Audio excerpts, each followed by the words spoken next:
Okay, I know I haven't given you very much time, and you're probably just getting going in your discussions. And some of you have been out of school for a long time, so even when the teacher starts talking, it doesn't bother you. That's okay. Students in 19. We'll wait till Mary and Martin's done because she. I'm finished, Mark. I only do that to her because I know she can take it. I would never do that. And I'll give it right back. Yes, you will. Yeah. So look out, it's coming. I know. Now I'm scared. Sometimes in class, if two people are talking, I'll just stand there and the rest of the class goes quiet and they just keep going. And I'm not trying to humiliate them, but finally they'd recognize who I'm talking to. Okay. I hope this began to create some discussion. I know out of the gate, a cold start, it's hard to begin thinking about these things, but maybe at the end of the hour, we'll have more thoughts about it. But what questions came to mind as you think about things like euthanasia and end-of-life issues? Anybody want to talk for their group and share some questions that came up? My beautiful wife over here. We talk about creating a living will, like how do you make the decisions when you're creating a living will? Okay. What about a living will? Is that something a Christian should do, shouldn't do? I had a question. Somebody else wrote it down, so I was trying to read what they wrote down. Oh, okay. And trying to remember what I said at the same time. Yeah. Now, how much input does family have when a person is at end of life? That person says, the patient says, I'm ready to go. The family's not ready for them to go. What about faculty? How much input does either side have? That's a great question. My daughter is an ICU nurse, and she says quite frequently when someone is clearly dying, they want to just die and the family will not. And we'll talk about that, what that means sometimes. It's a great question. Rosanna. My dad was just wanting to know what scriptures do we have that address these kind of end-of-life decisions? It's great. Obviously, before we form our position on these things, our first thought ought to be, what does the Bible say? Does the Bible say anything specific about it? Marion. We kind of went along with that one too. Who has the right to say? But the other one, how far and how long do you pursue medical help? Doctors always have one more option. Yeah, that's great. It's a big question when it comes down to it. We have good friends that he has the same kidney disease I had and contracted COVID in May, spent 4 months in the ICU, and at the end he was on everything they could possibly do, and they had to make a decision. Do we keep doing this? It's keeping him alive, but for what quality of life? And that's another one that comes up. Is that your question? Yeah, that was Well, kind of. Who determines the value of a person? Say two people both have accidents and become quadriplegics. One's a construction worker. They have no further use, whereas another one might be a college professor and he still can be useful. Okay, that's a great question. Do we judge the value of someone's life on their usefulness? Any from the group back there? Questions you came up with? You were probably just getting your discussion off the ground, and I cut you off. Okay. No, what happened was everybody. Any group have another question that they want to throw in the mix? I'm like an auctioneer. If you move, I think, oh, over here. I think finances are part of it too. Yeah. To what degree do you spend money? Is there a limit? Yeah. Do you empty your bank accounts to Keep somebody alive. stay alive, and especially if you're leaving behind a spouse, where does that leave them? Because a number of us in here are past, we're over the hill, let's just say it. Which hill? I'm sure that a number of us have had these discussions, right? So let's dive into the topic. You can turn your chairs back. Thank you for your good participation.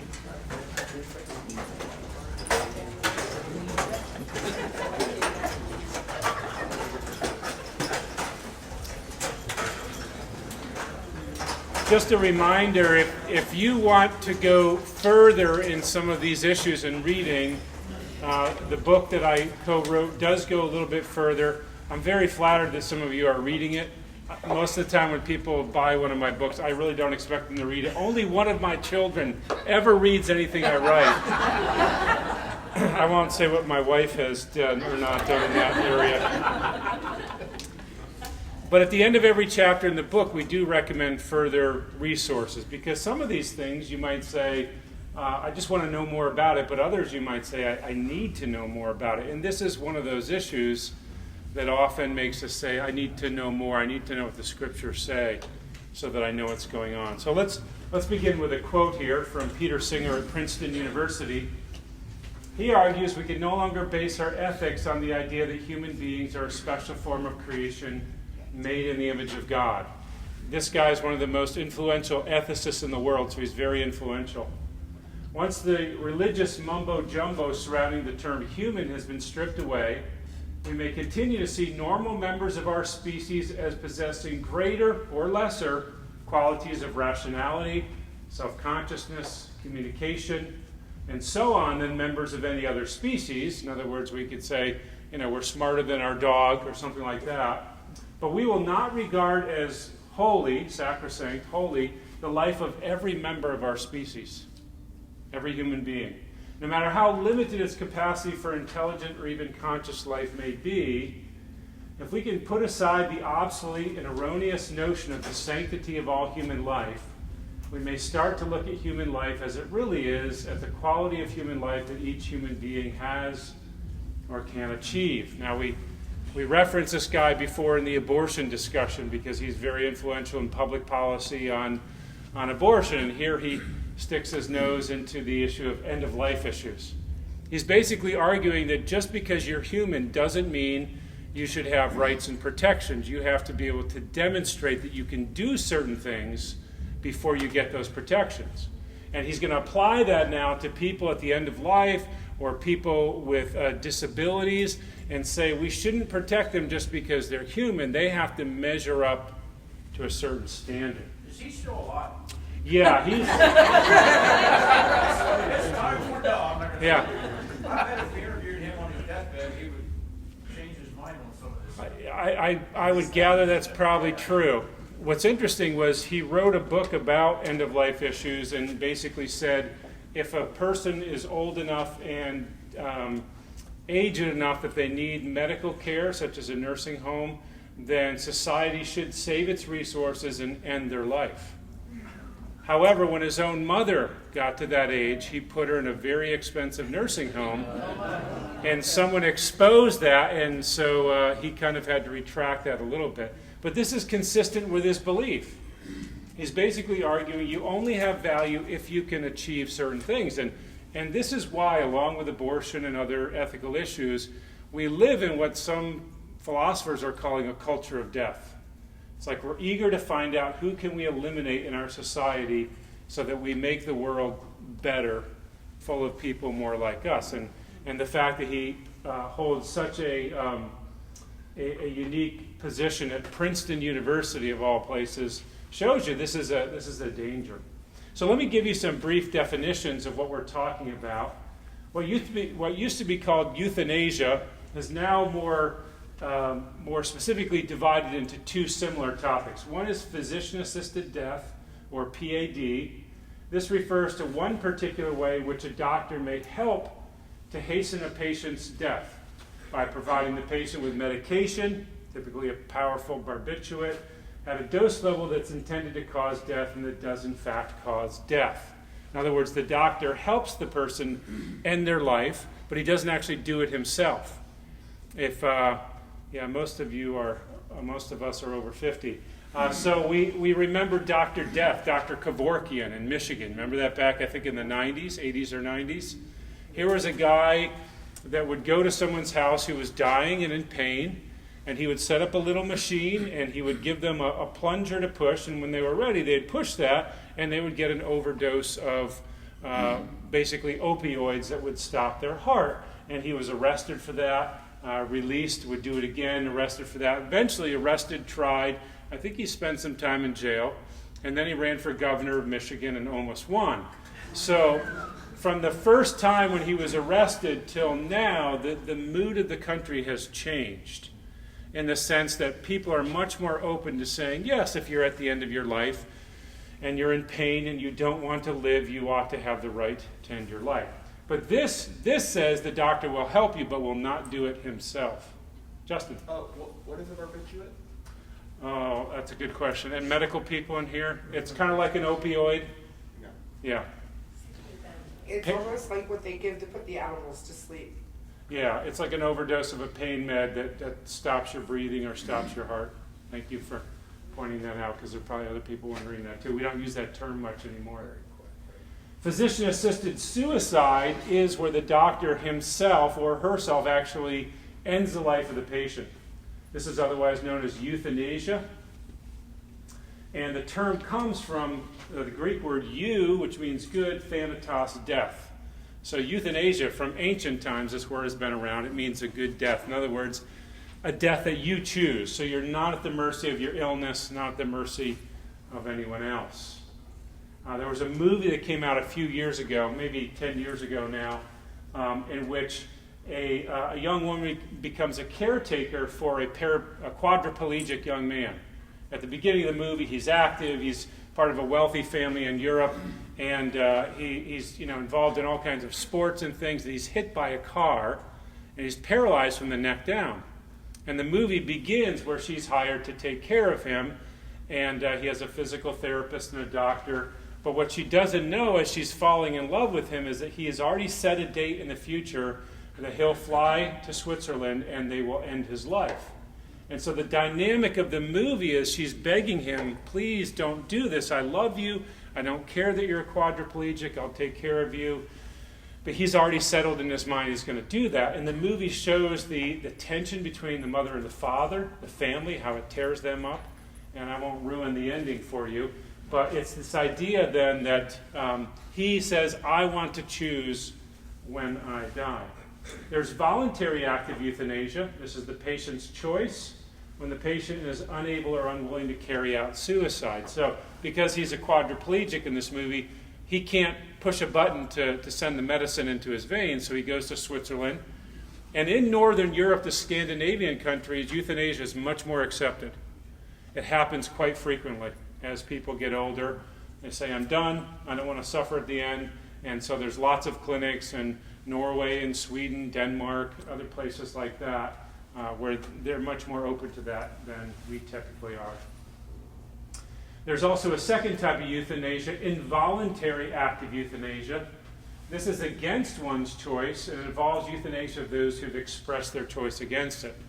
People that have said, I don't want to die, I want to continue to live, even though I'm really sick or injured or old, and yet the government, this is the scary one, the government says, no, it's your time. As one governor, I think, I forget which, it might have been Michigan, said something like, it's time for you to do your duty. And so we save resources in society. And if you're not familiar with this kind of stuff, it's shocking, isn't it, to think that people really think this way. So this is against a person's choice. They said, I don't want this, and yet euthanasia is carried out on their life. Question? If also in India they allow family members to decide. Interesting. I did not know that. Yeah. So what is our country's... We'll get there. Okay. Always the bright students thinking ahead. Or talking when the professor's trying to talk. I'm trying to stave off Marion coming back at me. I'm already experiencing anxiety about it. And Lonnie keeps saying, you should be scared. Non-voluntary active euthanasia is when the patient can't communicate whether they want to go or not. I'm sure what sticks out the most in our minds is the case of Terry Schiavo in 2005. Here's a picture of her in 1990, and it's amazing because I show this to my students in the college. None of them know anything about this case, and yet for many of us, we remember that it made national news. It was in the news for months at a time, and there's a CBS or NBC documentary on YouTube that goes back and reviews it. But just as a review of her case, it was called the most reviewed and most litigated death in American history. In 1990, because of an eating disorder, she had a heart attack, which resulted in brain damage. There was a legal battle between her parents who wanted to keep her alive, and she didn't need heart or lung machine, she just needed a feeding tube. And her husband, who said this is not the way she would want to live, I just want to let her die. Now, before we rush to judgment, as I always say, it's always good to enter into the position of the other person that we might disagree with and ask ourselves, why would they feel that way? So her husband, who knew her, she was a vivacious young woman, and now she's essentially what even the medical term sometimes is called vegetative state or vegetable state. Even though she could react to some stimuli, her eye would follow things in the room. Her husband said she wouldn't want to live this way, so he wanted to withdraw the nutrition and let her die.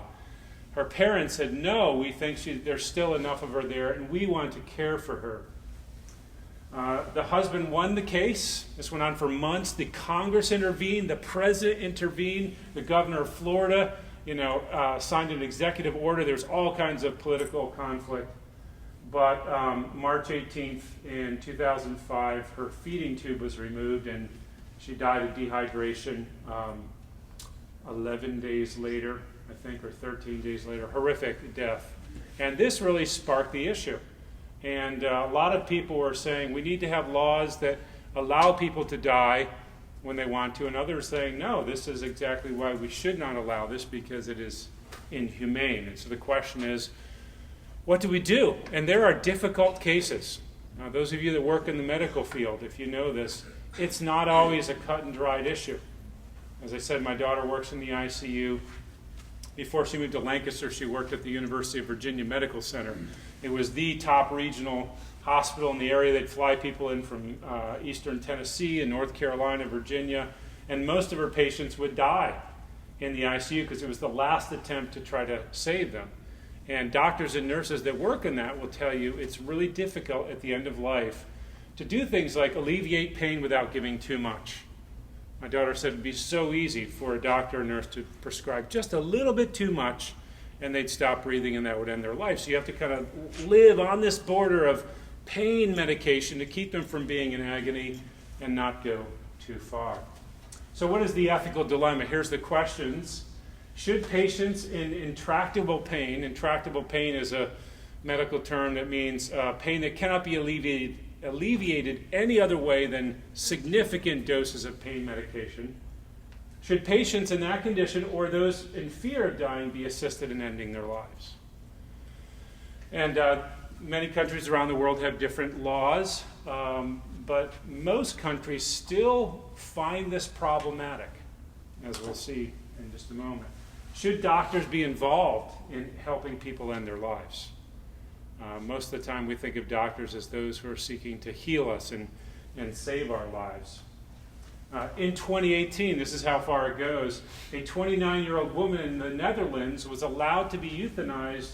She had no medical problem. She was just depressed and didn't want to live anymore.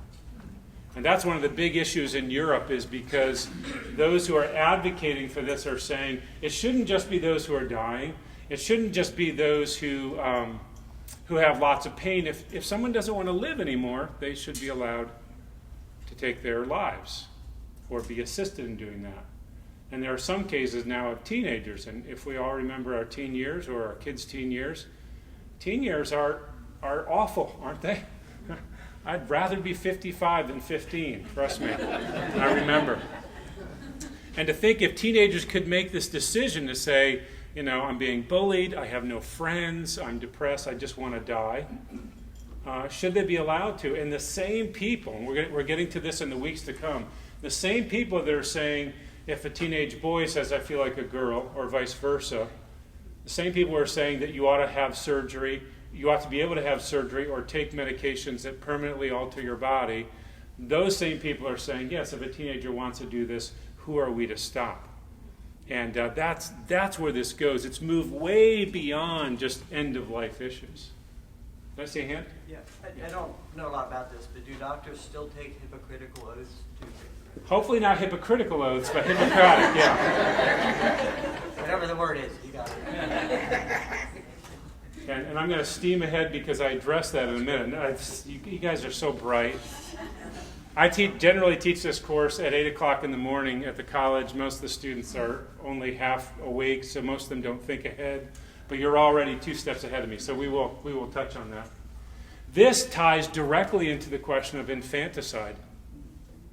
If a child is born with severe disability, severe physical or mental handicaps, would it be more merciful? And for 2 years, our daughter worked up at Hershey in the pediatric ICU. Most of the children in there were going to die. They had terminal diseases, born with something like trisomy 13, where they just can't survive. And she said, Dad, it was so sad. Initially, when a child would come in with a terminal disease, the parents would be there several times a week, and then it'd be once a week, once a month, and then sometimes not for months at a time because they couldn't take the grief. And a lot of her job then was just holding a child for 8 hours and reading to them because no one was coming to see them. And some people would argue, why don't we end their lives rather than do this kind of thing? So should society be allowed to hasten the death of people who are terminally ill in order to save resources for those who have better prospect of living? It's another question of our friend who passed away. He was on ECMO, which is where they stick a large needle into your jugular and they take all the blood out of your body in a cycle and they cleanse it and they re-oxygenate it and they put it back in your body. But there were only so many ECMO machines. And as he was clearly getting to the point where he was not going to survive, the doctors were saying to him, would you consider coming off of ECMO? We have younger people who might survive if they have ECMO. And he was faced with the question that we'll address toward the end, would that be suicide? If I took myself off a treatment, would that be wrong? But what about these younger people that might be able to survive? He was clearly not going to survive at that point. What do you do then? And that's why these issues are so difficult, because they involve life and death, not just with that person, but so many others. Justin, did you have a... Yeah, it was actually very similar to that. At the beginning of this whole COVID thing, when it started going viral, there were stories of elderly people who were giving up ventilators for Yes. younger people who might have a better chance of surviving. Yeah. And I was just wondering how that plays into all this. Yeah, that's a good one. I will talk about that. Is it okay to do something like that if you're an older person saying, you know what, I'm okay with going home to be with the Lord if I can save someone else's life, if the machine that I'm on is the only one? Is that okay to do? Or is that akin to committing suicide? Yeah, adding on to that, I had a friend who had cancer for months and months, went through all kinds of torture, finally said, enough's enough. Yeah. And is that okay to say, you know what, I'm done with treatment? So let's keep going. These are all great questions.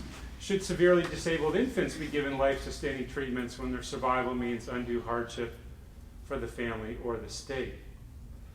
You might remember then, even before Dr. Kevorkian in the United Kingdom, a Dr. Postma killed her ailing mother with a lethal dose of morphine because she said, my mother's suffering and I don't want her to suffer anymore. She went to trial over that. In the U.S., Oregon began this process with the Death with Dignity Act. And there's something like 5 or 6 states that allow certain kinds of physician-assisted death. And we remember Jack Kevorkian, who was a cutting-edge doctor in this sense of arguing for this. As of November 2017, so I need to update my notes here, euthanasia is legal in the Netherlands, Belgium, Colombia, Luxembourg, Canada, Western Australia, and the United States. This is 4 years old now, so this could be many more. Washington, Oregon, Colorado, Vermont, Montana, Washington, D.C., and California. So I was reading of a family recently here in Pennsylvania that was thinking about moving to Vermont because one of their family members wanted to end their life but was not allowed to do that here in Pennsylvania. So we brought up the Hippocratic Oath. The original Hippocratic Oath says, I will give no deadly medicine to anyone if asked, nor suggest such counsel. My nephew is a doctor, and he graduated from med school about 3 or 4 years ago. So I went down to Philadelphia to the Temple University Medical School graduation, and I was curious to see if they even did the Hippocratic Oath. And they do. But it's not the same oath.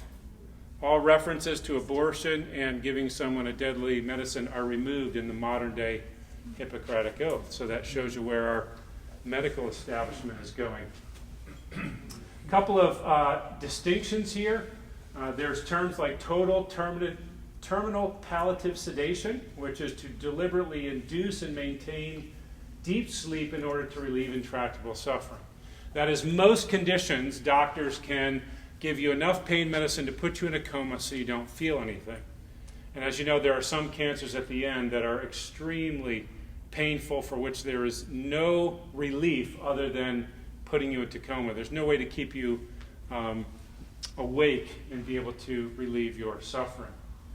Palliative care is care given to provide comfort, though not necessarily to sustain life. I never really knew much about hospice until a few years ago. I took a class of college students who were going to be pastoral majors, and we went to the hospice center in Mount Joy. Has anybody been to that one? It's beautiful. And I was curious to see what they would say about it. And they said, we basically are here so that people at the end of life, when they want to have comfort at the end of life, the last few days or weeks, and they recommend, when you have weeks or even months left, come there, so that you can be cared for, seen by a doctor, given pain medicine, but clearly you are dying. And I thought, you know what, if I have the means and I'm in that position, rather than dying at my house and letting that room where I die be forever, thought of as this is where Dad died, or, for Adrian, for my husband, hospice is a wonderful choice if you can afford it. It's usually expensive. But hospice care is so helpful. My dad passed away on Easter Sunday this year. And the last month or so of his life, hospice came out 2 or 3 times a day, took care of him, checked his medications. So that's palliative care. Clearly you're going to die, and they come and take care of you. And that I think is a wonderful thing. A couple medical distinctions here. Hospice is a medical service that makes end-of-life care as bearable and comfortable as possible. Persistent vegetative state is a state in which the patient is unable to experience the environment or respond to stimuli of any fashion. So this is like people in long-term comas. Their brain still works, or at least partially, and they can continue to exist, but they may never awake. And this is an interesting case because sometimes they'll say this person will never awake, and years later, there was a case about 15 years ago of a man who went into a coma in the early 90s, came out of it in something like 2009, so he'd been under for 19 years, and came out of the coma, still thought it was 1990, still thought he was 23 years old, so he's hitting on his nurse, not realizing now he's in his 40s and she's 21. So that was, not a good situation. And he lived for a few weeks, but then passed away again. But this is the big question. What about those in persistent vegetative state? Many of them can live without life support, but they are permanently unconscious. Here's some considerations for us. Ordinary means are all those medicines, treatments, operations, and such which offer a reasonable hope of benefit and which can be obtained and used without excessive expense, pain, or other inconvenience. In other words, typically, if you have to call the ambulance, they come to your house. Sometimes they'll use extraordinary means. We'll talk about that in just a moment. But most of the time, they're asking, what do we need to do to keep you alive without going to extremes? And there's a second category called extraordinary means, where all medicines, treatments, and operations which cannot be obtained or used without excessive pain or other inconvenience, or which, if used, would not offer a reasonable hope of benefit. In other words, this is, as my daughter tells me, you could have a 82-year-old man who's gone through cancer and is ill, clearly dying, and he doesn't want any more treatment, but the family insists. And so he codes. His heart stops. What do they have to do? CPR. I didn't know this till my daughter told me this, but CPR done correctly breaks your sternum, breaks your ribs. And she says it is heartbreaking to see a family demanding that you keep our relative alive, even though it's going to cause incredible pain to that person. And the question is then, are we obligated as Christians to stay alive by any means possible or not? This is something to think about. Because death has been a possibility in my life for a number of years. And when my mom passed away, she left no will. And we went through that idea of, what she have wanted. A few years ago, my wife and I went to a lawyer and we had a living will made up. Now, when I first heard about living wills years ago, I thought, no way. Am I going to, give anyone the opportunity to make that choice? I'll make that choice. And then I saw what reality often looks like. And so we had a living will made and we sat our kids down. If you've not done this, let me plead with you to do this for your children. Every semester when I teach this to my college kids, I say, go home at Thanksgiving, and when everybody's gathered around the turkey, start talking, just say, hey, Mom and Dad, if anything happens to you, what do you want us to do? Because having had a mother who died without a will, it was agony making decisions. So we sat our kids down a couple of years ago, gave them each a copy of our will and then our living will, and we told them, before anything ever happens to either one of us, we want you to know here's what we want and here's what we're going to do. And I made this decision. You don't have to make this decision. But I made the decision, unless I drop, standing in the line at the bank or in a class, do I want someone to do CPR on me? Yes. But once they get me to the hospital, I have elected not to do anything extraordinary. So ordinary, yes. Medicines, treatments, operations that are not going to cause undue pain or anything that would give me a reasonable hope of benefit. But we have decided, so my wife knows, if I catch COVID, I will not go on a ventilator. Why? Well, we'll talk about that in just a moment. But that's important. And your children, I'm preaching to all of you over 50, and those of you in 40, start thinking about this. Your children need to know this, because I would not want my kids to have to make the decisions I had to make. It was 16 years ago, right after I was diagnosed with end-stage renal disease and was told I needed a transplant. My mom, who had just moved to the area, was on her way to pick up my wife to go shopping, and a mile from our house, she was crossing a busy road, pulled out right in front of a work truck that just T-boned her right in the driver's side.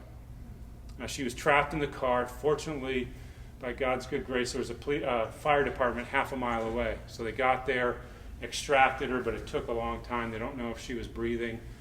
I was out hiking with my kids. My wife called and said, get back here right away. Got there just in time to see them load my mom into a helicopter, fly her down to the University of Pennsylvania Hospital, and she went through 7-hour brain surgery. They cut open her head, removed a part of the skull. And for 5 days, we sat by her bedside wondering what would happen. Would she recover?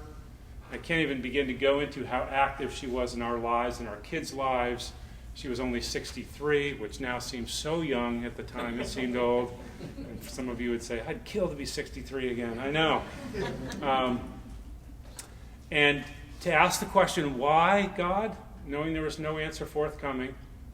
But after 5 days, the medical team sat us down. They said, your mom is brain dead. There's no brain activity. She's never going to wake up. We can keep her on the heart and lung machine, put her in a nursing home, and a few years from now, she'll catch pneumonia and she'll die. Or you can remove her from this heart and lung machine and let nature take its course. And at the time, I'm teaching a course in bioethics at the seminary where I taught, teaching this exact topic. And I wrestled for those days. What is the right thing to do? And because my mom didn't have a will, that decision fell on me. I had 2 sisters. They looked to me to make that decision. I told my kids, I never want you to have to make that decision. I want you to know ahead of time that I'm okay, that if God takes me, yes, try to save me my life and get me to the hospital, in case you're wondering. Okay? Oh, no, Mark's okay, just let him go. Get me there. But once there, I don't want to go through extraordinary means to stay alive, and we'll talk about why in just a moment. So this is something I would encourage you, think about, talk about. I know it's not fun to talk about. Our kids did not want to have this meeting with us. They didn't. But they needed to, so that they weren't put in that position. Rosanna, then Cliff. And what it does is it keeps the Because it's not what they are, the kids don't have to figure it out either. That's right. And that's a huge blessing. This is known, this was discussed, and nobody's opinion really actually matters now. Yeah. Because mom already told us. And what a blessing that is, because it can really, you're saving the family dynamic and the relationship under you. That's right. As a pastor, I was at bedsides of people dying, and the kids, the adult children, are arguing, yelling and screaming at each other. One saying, "Mom's 78, she's in terrible health. She knows the Lord, she wants to die." And the other one's like, "No, we must keep her alive at all costs." And you're right, this keeps kids from fighting. Or the kids are okay with it, but the person's sister comes in, or brother, and says, "Don't you dare kill my sister or brother." And so this helps to deal with some of that. Cliff? I was just going to say, my late wife Donna and I had this discussion. And that day, it gave me a peace about knowing what to do. Because her kidneys were gone, her liver was gone, and now her heart was gone. It's tough. Yeah. But I have peace about it. The last thing you want to do when you're mourning this person is have to make a decision. Because I can tell you, it was probably 10 years after my mom died, I felt guilty about removing her from the heart and lung machine. And we did. And about 2-3 hours later, her heart just slowed down and she went to be with the Lord. I remember my pastor saying something to me that helped me with this. He said, "Mark, you're not killing your mom. You're not killing your mom by removing life support from her. The accident did that. You're just letting nature take its course." And that helps so much to overcome that sense of guilt, that sense of, am I doing something wrong? But this is a reality, and some of you have already gone through this kind of thing with your parents or others. You know how awful it is, and not to have to make a decision then relieves a lot of that. Gerald? Do these things have extraordinary and ordinary? Do these things have legal definitions, and have they changed and evolved as our society evolved? Yeah. The reason I'm asking that is that my wife and I had this done maybe 10 years ago. Well, how do I know now unless I pull it out and read it again? Yeah. It might be hogwash compared to how they would define these things today. So it would seem to me it's something that you constantly would have to stay on top of. These are relatively recent definitions from medical authorities, so I think this is the distinction that they make. And it comes down to, because you notice both include medicines, treatments, and operations. It's the question of, can it be done without excessive pain or inconvenience when there's no hope or benefit? Whereas ordinary means are, yes, of course, save my life if you can. But as I said at the end, I don't want to have my sternum and ribs broken in an attempt to keep me alive if I'm clearly going. Andrew? So what is a good age to tell your kids that? Not your kid's age. Yes. No, it's a great question. Yeah, you want to wait till they're adults, but I would say, soon after they become independent, and you should, not with little kids, but as they get into the teen years, late teen years, early adulthood, they need to begin to hear you talk about that so they know your wishes. So Justin, today at dinner, I asked your dad. Okay, let's move on for the sake of time. So an advance directive, and again, this is not, I'm not a legal counselor that's here to sell you things afterward. I'm just telling you, an advance directive is the general term that refers to the various documents, living will, medical decisions, healthcare wishes, healthcare power of attorney. So we've made our oldest daughter the executor of our will, and our younger daughter, who's the nurse, she's our healthcare power of attorney. So if something happens to both of us, she's the one that knows our wishes and will carry those out. And you've got to now ask, which of my kids can I trust with this? You also don't want to cause division in the way you do this. It might actually not be one of your kids. It may be a friend or an attorney or a doctor or someone like that. 71% of Americans do not have a living will. And a living will alerts medical professionals in your family to the treatments you want to receive or refuse. So because of my multitude of medical issues, it's in EPIC, which is the computer system at the University of Pennsylvania Medical System. So even if my wife is not there, they know, here are my wishes. Healthcare power of attorney is you select a family member or trusted friend that will make those decisions if you can't. For example, if my wife and I are in a car accident and we're both in coma or in critical condition, again, for my younger daughter who's medical, she would encourage the doctors to carry out what we have designated. A couple of opposing viewpoints, and I'll take some questions. Some would say people should have ownership of their own bodies. So if you want to end your life, you ought to be able to. Well, as Christians, we acknowledge that we don't. God is the one who has ownership of our bodies. Therefore, we want to go to the Scriptures and ask what He would want. Some would argue people should not have to live in fear over their decline and death. These are the arguments of those that would encourage euthanasia. Some would say people should not have to suffer intractable pain. What does the Bible say? A couple things, and this may sound odd, but death is unnatural. We might say death is natural, but in essence it is in the fallen world we live in since Adam and Eve sinned, but it is not how we were made.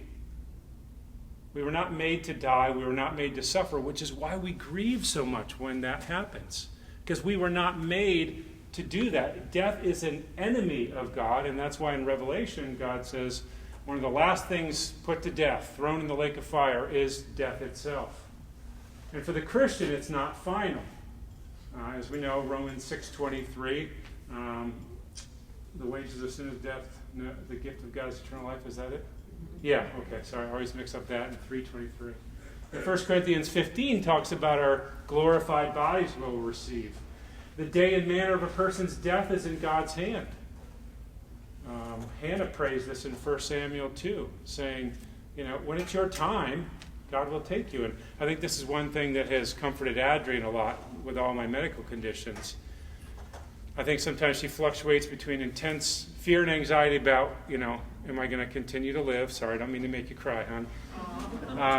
And then other times where she says, you know what, I just have to trust God because you will not die a day before God ordains that. And as a Christian, that is comfortable. When we see an accident or a tragedy, we should call it that because it's unexpected to us, but it was not unexpected to God. Since death is inevitable, there comes a point when heroic medical measures may simply prolong the patient's dying agony. Therefore, a balance of hope and resignation must be sought. What does that mean? It means, go back one. It means that I don't have to. And we even counseled our friends as they were going through this just 2 months ago. They called and said, would it be suicide if we took Steve, the husband, who was a pastor, off of ECMO, the severe life-saving efforts? And I said, no, it would not be. We're not obligated to try to stay alive at all costs. The doctors have clearly said he's going to die. His organs are failing. If you choose to remove him from that, it's not a moral issue. It's not a moral wrong. You're letting the sickness take its effect, and God is going to welcome him into heaven. So you don't have to at all costs continue to do this. Certain biblical examples of putting someone out of their misery and war does not warrant euthanasia. So there's 2 cases in the Old Testament where someone who's wounded, Abimelech in Judges 9 and Saul in 2 Samuel 1, they're wounded and they ask someone to take their life. And someone does in both cases. That is not, as some would say, see, there it is in the Bible, we can do that. No, that's an extreme case of war, and nowhere is it approved. It's just recorded as a historical fact. God can be glorified, and we can find meaning and purpose even through our suffering. Think about Johnny Erickson Tata, if you know her story. 17 years old, dives into a lake with some friends, hits her head, breaks her neck, quadriplegic now for more than 60 years. Some would say, no, God doesn't want you to suffer. Well, that's simply not what the Scripture says. The Bible talks about suffering all the time. Read 1 Peter. Over and over again it talks about we should suffer in a way that pleases God. And look what her life has brought. People all around the world, disabled people all around the world have been blessed by this woman's life, and that never would have happened if God had not allowed her to be paralyzed.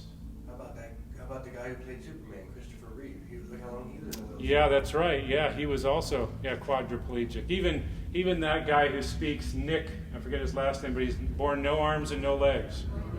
Yeah, and the influence and impact he has had. So some conclusions, and we'll take some questions. The suffering person's wishes should be respected whenever possible. So I would encourage you, if a loved one has made their wishes known, don't come in and override it. I know, I've been there, the agony of saying, I'll do anything to keep this person alive, but we need to respect people's wishes. Treatment should not intentionally lead to death, even though in treating a more urgent problem, death may be inevitable. So against euthanasia, physician-assisted suicide, if a doctor ever suggests, it's really time for them to go, so we can very quickly end this, I would say we should not do that. We should not be making choices about the day of our death. Relieve their pain as much as possible, even if that puts them in danger of death, yes, because I don't want my loved one to suffer. I want them to be relieved of pain, but I don't want to do anything intentionally that would bring about their death. Christians are not obligated to use all available medical technology to stay alive when it's clear that they will die if nature takes its course. So, as I said, for my wife and I, we've made this decision before the Lord that we know where we're going. 1 Thessalonians 4, Paul says, I don't want you to grieve as others who have no hope. I'm ready to go whenever the Lord takes me. I don't want to die. I don't have a death wish. But when God takes me, I'm okay. Let me go, because I'll only be with Christ. And we talk about this all the time. And Adrian said, if you die, Mark, I will miss you and grieve you, but I will know that you will never again suffer. I will know that you are instantly transformed with a glorified body, no pain. And this is where, as Christians, we need to oppose the euthanasia pressure, but also have a sound mind on the rest of this. Questions, comments? See if we can mention any others that we didn't answer. Justin. One quick one, or like two. You were stating the difference between, I don't remember the exact words now, but the executive of your will and then your medical healthcare power of attorney. Yeah. Yeah. So is that basically the same thing if your living will says what you want to happen, or? The executor of your will has to do with someone overseeing the distribution of your assets, whereas healthcare power of attorney, they say, I know what my parents want, I know what my wife or husband would want, and that's, you make those decisions. And then the other one was, since you said the conclusion could be that if you choose not to take the most extreme, that's ethically okay, but is there like, what about on the flip side, if you do choose to do everything possible to sustain your life? Yeah, I think that's a legitimate choice, especially if you say, I'm not dying otherwise, or if you say, okay, the doctors say I'm dying, but I'm gonna hold out belief that God can heal me. That's fine too. I would just say there's no obligation either way. And one of the things I base that on is 50 or 100 years ago, none of what we have today was around, right? If you got sick, you died, and I tend to think, you know what? Give me modern medicine is up to a certain point, and after that, my goal in life is not to just stay alive. If my death pleases God, honors God, I'm okay with that because I know where I'm going. Yes. I have a quick question on this. If you have a legal living will and also a medical power of attorney, can one override the other? I don't think so, because I think the medical power of attorney takes precedence in health issues, whereas the will has more to do with distribution of assets. But that would be a good thing to ask an attorney. No, the living will, not the living will. Yeah. This is where my daughter and my nephew, who's a doctor, tell me this is where it gets gray, because sometimes you can clearly state your intention, and the family can override it. Or you can clearly state your intention, your living will, and the doctor says, okay, but I think we can save their life without too much pain. And so at the exact moment that decisions are made, sometimes it is fuzzy. Yeah. As you were talking about this, I just kept thinking how the world has this whole thing twisted around. They're seeing death as the end of pain and suffering. Yes. But apart from Jesus Christ, your pain and suffering is only beginning. That's right. That's right. Yeah. And it's It's kind of sad that we're so hungry for death when most people aren't ready. That's right. Because all this ideology is driven, as we said with Peter Singer at the beginning, it's driven with the idea that there is no afterlife, and therefore you should have control of your life, whereas Christians, we would say, no, both of those things are wrong. I didn't become a Christian until I was in my 20s, and my father passed away. He wanted to be at home, and we granted his wishes, and it was really hard for me because my brother-in-law was a pastor. He's eventually who got us here. And he was there, and my father wanted to basically just use non-extraordinary means, just go at home. And I had such a struggle over that. Here I am, not a Christian, not understanding. I wanted to choke my brother-in-law when he smiled as my father passed. Didn't realize my father had become a Christian prior to his leaving, prior to his going to heaven. So it was a real struggle for me to go through that as a non-Christian. And thankfully, God got a hold of me before the next time. So I got to experience the same thing with another family member, but as a Christian, I'm like, wow, what a difference. Because alcohol and all that other stuff came into play. I can see where everybody comes, they think, oh, it was so easy as a non-Christian just to fall. Because there was nobody holding me up. Now I have Christ on my side, and life's different. Right. Yeah, when you have the assurance of eternal so life. When you talk about this, and you're speaking at it from two different terms, it is so hard for the non-Christian to really choose, because everything in the world's gray. Yeah. So true. All right, let's bow our heads and pray. Thank you so much. God, we lift before you our lives, and help us to live each day as if it were our last, and help us to acknowledge that you are Lord of our lives. We don't have the right to make decisions with our bodies that contradict your word, and we want to value life from womb to tomb. And I pray that you'd help us to be consistent in this. Lord, I pray for anyone who's wrestling with these decisions, that you give them clarity, give them good counselors to guide them. We pray for those of us who have adult children, that when our time comes, that they would have the peace because we've thought ahead. And we pray for our culture, this culture of death we live in, that you'd help us to be bright, shining lights of the hope that Christ can give. And that we would be, that we'd open our mouths to encourage others with the hope so that they might find it also. We pray all these things in Jesus' name. Amen. Thank you.